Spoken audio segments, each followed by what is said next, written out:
Manabatsika rehetra any tokantrano any izay manaraka ny fandaharana zagasy eto amin'ny radio telenakay amin'izao fotoana izao. Amin'ity androany ity dia miavaka tokoa ny fandaharantsika satria dia hotaterina aminao avokoa ny fankalazana izay hoe taom-baovao malagasy izay raha hoeto amin'ny tampon-tanàna ny Mahajanga. Voalohany indrindra aloha dia mirary soa antsika malagasy rehetra nahatratra izao taom-baovao malagasy 17 sy 20 izao. Ny rariana tokoa dia mba ho taona zina ho antsika rehetra neka hitondra fahasoavana ho antsika malagasy tsy vaky vola ary tsakanavaka tokoa izany taona vaovao izany. Aty amin'ny sekoly iray no hitondrany anao ao anatin'ny fandaharana satria dia anisan'ny mankalaza izany taom-baovao malagasy izany tokoa ity sekoly ity izay mendrika ilay tahaka tokoa satria dia matehitera ny zavatra izay nataon'izy ireo satria dia ny foazin'ireo indray izany maha-malagasy izany amin'ny alalan'ny fanaovana ireny fomba fitafy malagasy ireny izany hoe hita tao anatin'ity sekoly ity avokoa ireo foko 12 izay miparitaka maneran'ny nosy navoakan'izy ireo tokoa izany tamin'ity androany ity ao ny avy any atsimo ny avy any avaratra ny avy ao voatana ny avy any andrefana ihany koa dia hitanao ato amin'ity sekoly ity avokoa. Andao raha rahantsika avy hatrany ny sary mahakasika an'izay.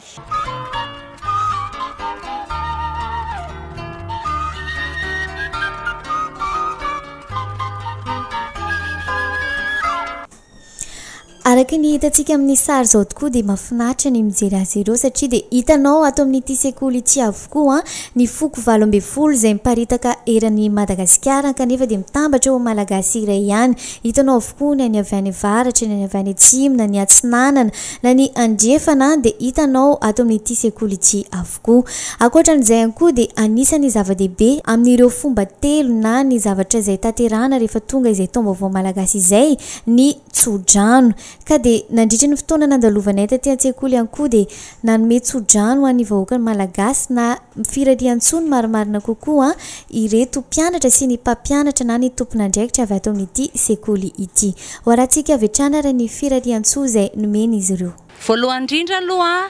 dia faly miaraba ny mpijery izao fahitalavitra izao. Manaraka izany dia faly miaraba antsika vahoaka Mahajanga tratra ny tia Saramanitra taom-baovao malagasy. Ity ny tena taom-baovao antsika fa ny 31 décembre na ny 1 décembre ifoa 2 janoary dia calendrier grégorien. Fa ho antsika malagasy zany dia ity ny tena taom-baovao. Amin'ny fotoana ohatr'izao dia mirary soa fampirary soa ny malagasy. Noho izany dia mirary soa antsika rehetrarehetra mba aleo alasana tonga ny fahavokarana tsara ho taonjina amin'ity taona ity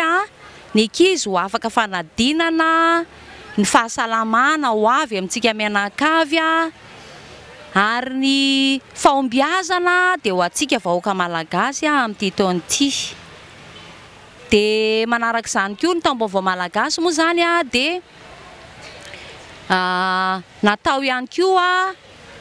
ifamelana izany hoe famitrana mpihavanana. Noho izany iritsika androany mba ho tapitra hatreo ny disadisa politika sy ny tsy fitovika-hevitra maro samihafa fa mba handihy fotoana vaovao indray mba hifankatiavantsika malagasy sy hifampiraritsika soa amin'izao taom-baovao izao dia samy ho tahian'Andriamanitra tompoko. Tompoko lahy sy tompoko vavy. Ny goavy no endrika ilay adilalana fa ny voara kosa no eny an-tsapanana. Fa ny baobaba sy ireo karazana manga no mampiavaka manokana ny Mahajanga. Mananjara hono lay ny akofa loloavina rehefa metsena maty ho anikena. Ary mananjara kosa isika lahy fa afaka mambaribary ny maha-malagasy antsika. Koa mijoro eto ny tenako hitondra ny teny firarian-tsoa ary fiarabana ho antsika poniny Mahajanga rehetra. Eny na ianeraky ny lafivalonyosy azy amin'ity fahatratrarana nyity taona vaovao maha-malagasy antsika ity. Hoy tokoa ny taolo hoe nitsikitsika no tompony dia, ny vivi no tompony rano, ny relovy no tompony feo, fa ny ray aman-dreny sy ny zokiolona kosa no tompony teny. Tsy tokony teny fa ho tenenina, tsy tokony ilaza fa ilazana, tsy tokony hanambara fa hanambarana, ary tsy tokony hananatra fa hanarina. Nefa noho ny teny lanera sy ny tanana natao tsara fe dia ny adidiny sino no miaritry ny mangoly, ny adidiny vilany no miaritry ny mamay. Fa napetraka ireo namanao adidy kosa nitondra teny antony, ary ny teny tokoa manko no tahaka ny vato ka izay maivana no atoraka.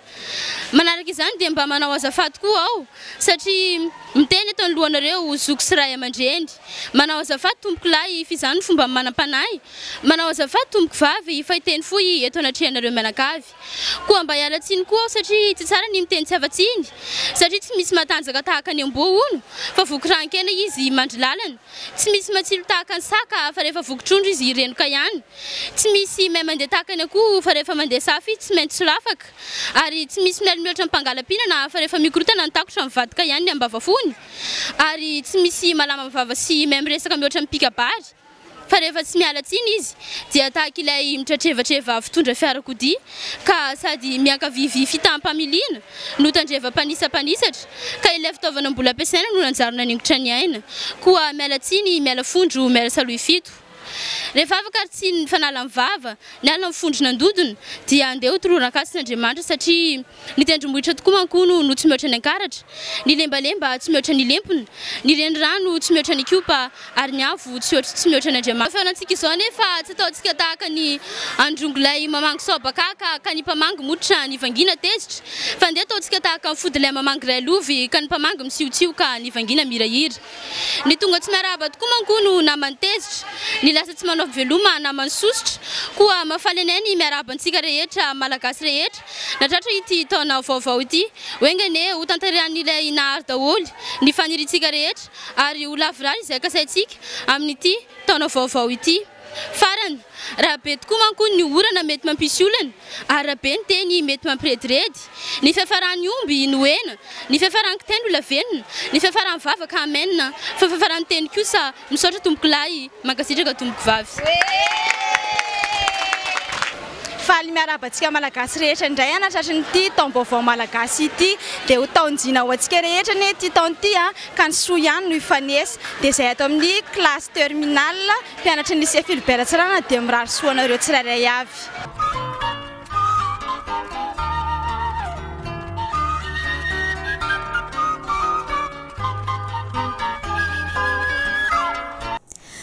Amin'ny ankapobeny ara dia tsy dia fantan'olona loatra izany hoe taom-baovao malagasy izany fa indrindra ny fankalazana azy noho ny antony maro samihafa tokoa. Anisany miariary amin'izany ny fandrosoana na ny fanindraindrana ny anihafa izany hoe ny maha-malagasy antsika no atao mban-javatra ka ny fomba mampanao izay avy any ivelany noho ny fandrosoana indray no indraindraintsika eto amin'ny nosin-drazantsika. Ankoatran'izay koa ny fiovaovana izay hoe andro ny tsinam-bolana na alamadibe izay no anisany tsy afantaran'ny vahoaka malagasy loatra n'izany hoe roviana na andro inona ny taom-baovao malagasy raha amin'ny taona tahaka izao.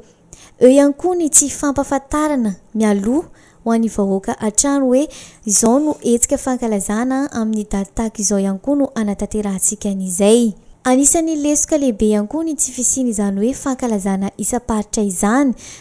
afa-tsy ny any Andrenivohitra ihany kanefa ny taom-baovao malagasy dia natao any malagasy tsy vaky volo rehetra izany hoe ny isam-paritra rehetra izany ny faritany Madagasikara dia tokony ankalazana izay taom-baovao malagasy izay. Noho izany dia efa very tokoa izay maha-malagasy atsika izay anefa raha mitainy any vahiny isika dia ahindraindran'izy ireo tokoa ny kolotsaina an'izy ireo ka nahoana moa isika malagasy indray no anindranindra ny any hafa ka anary ny antena. Dia izay tokoa no irariana mba isiany fampafantarana sy mba fitiavana n'izay maha-malagasy izay tokoa mba tsy ho very ny maha-malagasy atsika.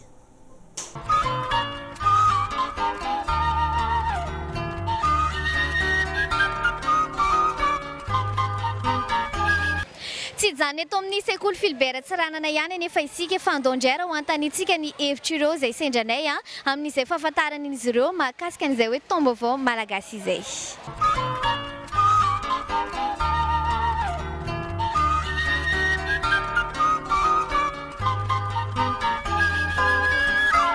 Hoe taom-baovao ny malagasy tsy fantako zava-baovao amiko na niresako any zavatra. Taom-baovao malagasy henoko fotsiny resahandreo azy le izy fa izy eo an'androany ity vomaly zavana eno azy safe miova zany io daty io araka ny filazandreo azy taom-baovao alina ene mirary soa atsika rehetra indrindra amin'izao zavatra manahirana zao engany mba ho afaka amin'izao tsika mba samby adana tsolodolony indrindra amin'ny fiainana andavanandro zay mba tsy siny korontagna eto amin'ny Madagasikara tsony fa filaminana zany firesan-tsaina ary firesan-kina hitombony le fiarakarena malagasy rehetrarehetra. taom-baovao malagasy tsy fantatro ndraiky satria zany eritreritry eraka ny fandiko manokana fogna hoe nanana taom-baovao nazy manokana ny malagasy tsy mitovy amin'ny ny andreo vahiny ka zay angamba eritreritryko manokana zay hoe igny zany nandesiny hoe ankalazainy koa ny taom-baovao malagasy azy mirarosoan'ny vahoaka malagasy rehetrarehetra eran'ny Madagasikara amin'izao fahatratraran'ny taom-baovao malagasy ohatrany zao taom-baovao iarahana amin'ny firenena rehetra zao ny premier janvier dia hoantsika malagasy zany dia androany le izy mirarosoan'ny malagasy rehetra zany mba ho tody amin'ny fikasana rehetra zay dia ahery amin'izao fiainana mafy zao Androany zany androany zany tena hoe bonany atsika malagasy raha ny tena fanamarihana azy kaloha satria any aminay tsika zany mba olona vany amin'ny tanana ihany mba hoe isaky ny andro ohatr'izao zany zay mba mitsindravary dia maka vary amin'ny tambary dia mivedy vary ny any amin'ny tanàna zany dia manao finanam-be zany ny mpiara-monina hoe isatabatsika androany dia le vary asina tantely zany ny vary iny mbola asina siramamy sy tantely dia afangaro dia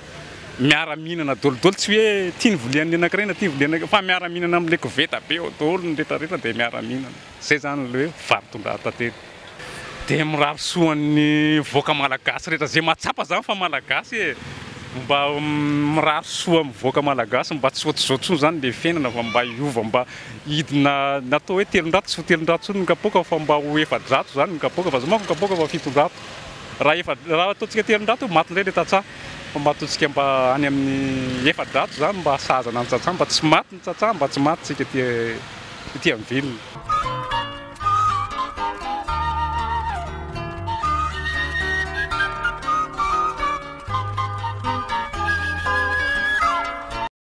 ny antony voalohany aloha dia avy amin'le malagasy mihitsy zany aloha no tsy azon'le fandrosoana angamba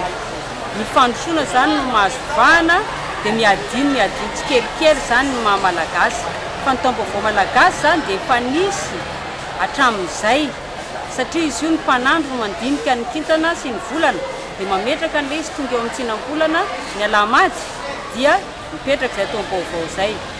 fa ny faritra zany no miena angamba ny fankalazany fa ny fahatsiarovana mipetraka ihany dia nampiena azy koa dia tsy fiampitany aty amin'ny tanora malagasy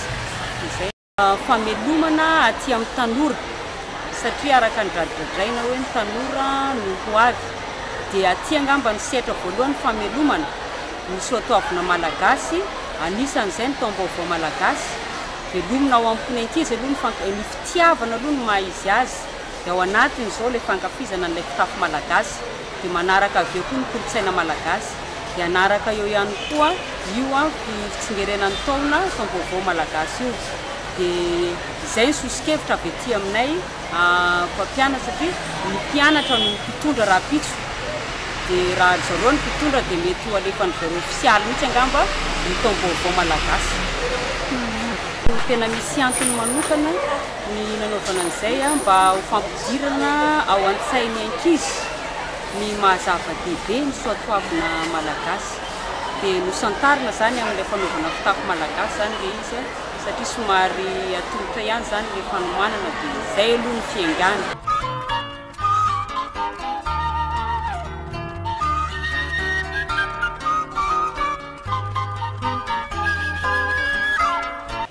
izany koa raha no mamarana tanteraka ny fandarantsika tamin'ity androany ity akasitrana tokoa ianareo tany tokantrano tany izay nanaraka ny fandarana zagasy teto amin'ny fahitalavitra sy tany amin'ny onjam-peo ny RTN mampana-tena anareo zava-baovao indray izay ato anatin'ny fandarana fa indrindra mana-tena tokoa izay fa mba hisy ny fankalazana bebe kokoa an'izay taom-baovao malagasy izay amin'ny taona ho avy izany hoe amin'ny taona 2024 eto tampon-tanànan'ny Mahajanga ihany fa tsy sanatria hijanona any an-drenivohitra ihany izany fankalazana ny taom-baovao malagasy izany satria dia natao atsika malagasy rehetra tokoa izany rehetrarehetra izany ka eto mpamaranana ary izay dia mirary soa atsika rehetra mirary soa hatrany ho taona zina ho feno fahasoavana ho atsika rehetra ny ity taom-baovao malagasy ity veloma tompoko